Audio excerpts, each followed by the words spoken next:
গতকাল রাত থেকে ননস্টপ কভারেজে যে খবরের দিকে আমরা নজর রেখেছি তা হচ্ছে শুভেন্দু অধিকারীর পিএ চন্দ্রনাথ রথকে মধ্যমগ্রামে খুন করা হয়েছে। এবং গতকাল রাতের এই ঘটনা, তারপর থেকে একাধিক প্রশ্ন সামনে আসছে। কে বা কারা কোন উদ্দেশ্যে এই খুন করে, রাজনৈতিক কারণে এই খুন কিনা বা ব্যক্তিগত আক্রোশের কারণে এই খুন কিনা, কে এই চন্দ্রনাথ রথ, যে দুষ্কৃতীরা গাড়িতে করে এসে বাইকে করে পালায় সেই দুষ্কৃতীরা কোন কোন রুটে পালাতে পারে, পুলিশের প্রাথমিক তদন্তে কি উঠে আসছে, একাধিক তথ্য সকাল থেকে আমরা বুলেটিনও সেই দিকে নজর রেখেছি। আমাদের রিপোর্টাররা বিভিন্ন জায়গা থেকে পুঙ্খানুপুঙ্খ তথ্য আপনাদের সামনে তুলে ধরছে। আর এই মুহূর্তে মোটামুটি ১,৫০০ জনের মতন লাইভটা দেখছেন। তদন্ত নিরপেক্ষ হোক, সমর সরকার তিনি বলছেন। ইমন চন্দ্র হালদার তিনি বলছেন শোনা যাচ্ছে। গুড মর্নিং মাধব সরকার। হ্যাঁ, অনেকেই ক্ষোভে ফেটে পড়ছেন। পরিবারের তরফ থেকে যেমন, তেমন প্রতিবেশীদের তরফ থেকেও কিন্তু প্রত্যেকে নিরপেক্ষ তদন্তের দাবি করছে। কি ঘটেছিল, যারা নতুন করে ফেসবুক লাইভটা দেখছেন, যারা জানেন না যে গতকাল রাতে ঠিক কি ঘটনা ঘটেছে, তাদের জন্য একবার বলে দিই যে গতকাল রাতে অর্থাৎ বুধবার রাতে মধ্যমগ্রামের দোহারিয়ায় সেখানে গুলি করে খুন করা হয় শুভেন্দু অধিকারীর আপ্তসহায়ক চন্দ্রনাথ রথকে। শুভেন্দু অধিকারীর আপ্তসহায়ক তিনি সেই সময় নিজের গাড়ি করে আসছিলেন, বাড়ির দিকে আসছিলেন। এয়ারপোর্টের থেকে ঠিক ৩ কিলোমিটার দূরত্বে এই ঘটনা ঘটে। তখন ঘড়িতে বাজে প্রায় 10:30 থেকে 11টার মধ্যবর্তী একটা সময় এই ঘটনা, এই চাঞ্চল্যকর ঘটনা ঘটে। ঠিক সেই সময় এই ঘটনা ঘটে যখন কিনা ভোটের রেজাল্ট ডিক্লেয়ার হয়েছে ঠিক তার দুদিন পর। সেই দিন এই ঘটনা ঘটে, অর্থাৎ 6 তারিখে। কি হয়েছিল, চন্দ্রনাথ রথ তিনি আসছিলেন গাড়িতে করে, আচমকায় তার গাড়ি পেছন থেকে ধাওয়া করা হয়, তারপর মুখোমুখি সামনে আনা হয়। যখন মুখোমুখি সামনে এসে একটি গাড়ি দাঁড়ায় নম্বর প্লেটহীন, সেই গাড়ি থেকে দুষ্কৃতীরা নামে এবং এলোপাথারি গুলি চালায়। মৃত্যু নিশ্চিত করতে দফায় দফায় গুলি চালানো হয়, প্রায় 12 থেকে 16 রাউন্ড গুলি চালানো হয় মৃত্যু নিশ্চিত করতে। তারপরে বাইকে করে পালায় দুষ্কৃতীরা।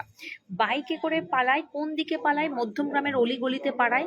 এবং তার থেকেই কিন্তু বোঝা যাচ্ছে যে কিভাবে পূর্ব পরিকল্পিতভাবে ঠান্ডা মাথায় একেবারে ফিল্মি কায়দায় এই খুন করা হয়েছে, রেকি করা হয়েছে। ঠিক কোন সময় চন্দ্রনাথ রথ তিনি কোন রুট থেকে আসছেন, তিনি বাড়ির দিকে কখন আসছেন, বাড়ির ঠিক 150 থেকে 200 মিটারের দূরত্বে এই ঘটনা। তার মানে বুঝতেই পারছেন যে দুষ্কৃতীরা এই ঘটনার সাথে যুক্ত।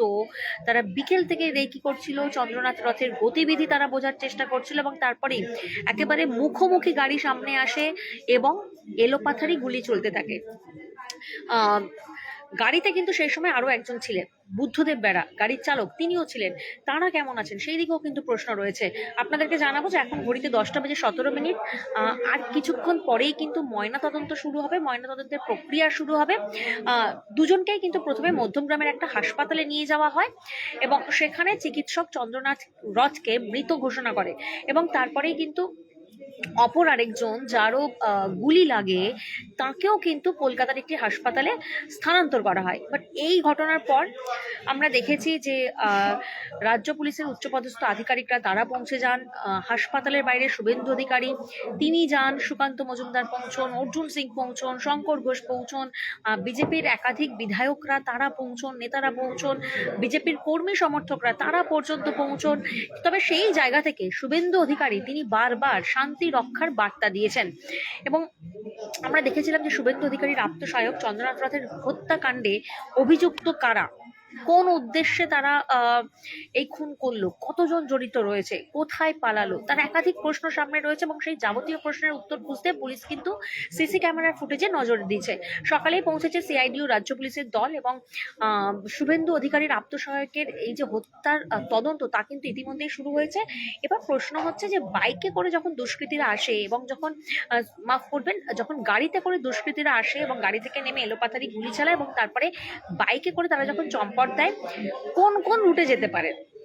দেখুন, যারা ওই এলাকাটা সম্পর্কে অবগত, অর্থাৎ যে এলাকায় এই খুনের ঘটনা ঘটেছে, সেই এলাকাটা এয়ারপোর্ট থেকে 3 কিলোমিটার দূরে মনে করা হচ্ছে, অর্থাৎ মধ্যমগ্রামের দোহারিয়া। এবং সেই এলাকাটা বোঝার জন্য যে বাইকে করে দুষ্কৃতীরা যে চম্পট দিয়েছে ঠিক কোন কোন জায়গায় যেতে পারে, দুটো রুটের দিকে কার্যত সিসি ক্যামেরার ফুটেজে নজর দিয়েছে পুলিশ। একটা হচ্ছে ঘটনাস্থল থেকে প্রায় 300 মিটার দূরে যশোর রোড, আমরা জানি। তাহলে কোন দিকে যেতে পারে? যখন ঘটনাস্থল থেকে 300 মিটার দূরে যশোর রোড, যারা সেই এলাকা দিয়ে আপনারা যাতায়াত করেন, আপনারা জানবেন যে ঠিক তার বাঁ দিকেই রয়েছে কল্যাণী এক্সপ্রেসওয়ে এবং বেলঘরিয়া এক্সপ্রেসওয়ে। তাহলে মনে করা যেতেই পারে যে বাঁ দিক দিয়ে কল্যাণী এক্সপ্রেসওয়ে বা বেলঘরিয়া এক্সপ্রেসওয়ে ধরতে পারে দুষ্কৃতীরা। অন্যদিকে বারাসাত হয়েও কিন্তু আমডাঙ্গার রুটে নজর দিচ্ছে পুলিশ। বারাসাত হয়ে শুধুমাত্র আমডাঙ্গার দিকেই নয়, বারাসাত হয়ে কিন্তু বসিরহাট বনগাঁ রুটেও নজর রয়েছে পুলিশের। এবং তার জন্য কিন্তু গতকাল রাতেই আমরা দেখেছিলাম যে 8টা সিসি ক্যামেরার ফুটেজ তদন্ত করা হচ্ছিল, কিন্তু মূলত আজকে সকাল থেকে দুটো রুটের দিকে নজর দেওয়া হয়েছে। কারণ একদিকে যখন কল্যাণী এক্সপ্রেস রয়েছে, বাঁ দিকে বেলঘরিয়া এক্সপ্রেসওয়ে রয়েছে, সেদিকটা যেমন দুষ্কৃতীরা বাইকে করে চলে যেতে পারে, তেমন অন্যদিকে কিন্তু বারাসাত হয়ে আমডাঙ্গা বা বারাসাত হয়ে বসিরহাট বনগাঁ রুটটাও কিন্তু ধরতে পারে দুষ্কৃতীরা, এমনটাই মনে করছেন তদন্তকারীরা। এইটা যেমন একটা দিক রয়েছে, তেমন আরো একটা দিক আপনাদেরকে বলি। যখন গতকাল রাতে আমরা এই নিউজ কভার করছিলাম, তখন আমাদের প্রত্যক্ষদর্শীরা তারা জানাচ্ছিলেন যে ঘটনাস্থলে গুলির খোল পড়ে রয়েছে। এবং আজকে সকালেও কিন্তু আমরা কার্যত সেই একই ছবি দেখেছি। যখন আমাদের রিপোর্টাররা তারা যখন স্পটে পৌঁছয়, তারা দেখেছে যে ঘটনাস্থলের কাছে কিন্তু এখনো পর্যন্ত গুলির খোল পড়ে রয়েছে। অন্যদিকে কে এই চন্দ্রনাথ রথ? আপনাদেরকে জানাবো যে মধ্যমগ্রামে খুন শুভেন্দু অধিকারীর পিএ চন্দ্রনাথ রথ। তার বাড়ি পূর্ব মেদিনীপুরের চণ্ডীপুরে। চন্দ্রনাথ রথের তিনি ভারতীয় বায়ুসেনায় কর্মরত ছিলেন। তিনি সেখান থেকে সেই কাজ ভলেন্টিয়ার রিটায়ারমেন্ট নিয়ে তিনি সেখান থেকে তারপর তিনি শুভেন্দু অধিকারীর আপ্তসহায়ক হিসেবে যোগ দেন এবং শুভেন্দু অধিকারীর সঙ্গে 8 বছরের সম্পর্ক তার। সেই চন্দ্রনাথ রথ গতকাল চণ্ডীপুরে গিয়েছিলেন এবং গতকাল শুভেন্দু অধিকারীর সঙ্গেই কিন্তু চণ্ডীপুরে যান চন্দ্রনাথ রথ। চণ্ডীপুরে চন্দ্রনাথকে সংবর্ধনা জানান বিজেপি কর্মীরা এবং চণ্ডীপুর থেকে যখন কলকাতায় ফিরছিলেন, সেই ফেরার পথেই খুন হন শুভেন্দু অধিকারীর পিএ। তার পরিবারের তরফ থেকে কি দাবি করা হচ্ছে? পরিবারের তরফ থেকে দাবি করা হচ্ছে যে রাজনৈতিক প্রতিহিংসার কারণে এই খুন। তার মা দাবি করছেন দোষীদের কড়া শাস্তির দাবি তার পরিবারের। একাধিক প্রশ্ন সামনে আসছে, যাবতীয় প্রশ্নের উত্তর খুঁজছে পুলিশ। তবে আপনাদের কাছে অনুরোধ থাকবে যে আপনারা শান্ত থাকুন, কারণ শুভেন্দু অধিকারী তিনিও কিন্তু ঘটনাস্থলে পৌঁছে শান্তি রক্ষার বার্তা দিয়েছেন। পাশাপাশি আমরা নিউজ 18 বাংলার তরফ থেকে আপনাদেরকে জানাবো যে কোনো রকম গুজব রটাবেন না সোশ্যাল সাইটে, বা কোনো রকম গুজবে আপনারা কান দেবেন না। এই মুহূর্তে দাঁড়িয়ে আজকে 7 তারিখ, 4 মে ভোটের ফল ঘোষণা হয়েছে। শুধুমাত্র 3 দিন হয়েছে ভোটের ফল ঘোষণার পরই আমরা দেখেছি এদিক ওদিক থেকে বিক্ষিপ্ত অশান্তির খবর আসছে। কিন্তু আপনাদের উদ্দেশ্যে এটাই বলার যে কেউ কোনোভাবে কোনো প্ররোচনায় পা দেবেন না, বা কোনোভাবে কোনো গুজবে কান দেবেন না, গুজব রটাবেন না। সোশ্যাল সাইটে একাধিক ফেক ছবি বা ফেক নিউজ সার্কুলেট হতে পারে, সেই সব প্ররোচনায় আপনারা পা দেবেন না। একটাই অনুরোধ আপনাদের কাছে, আপনারা শান্ত থাকবেন, কোনোভাবে আইনকে নিজের হাতে তুলে নেবেন না। কারণ আইন ব্যবস্থা দেখার জন্য পুলিশ প্রশাসন রয়েছে এবং পুলিশ প্রশাসনের উপর ভরসা রাখুন।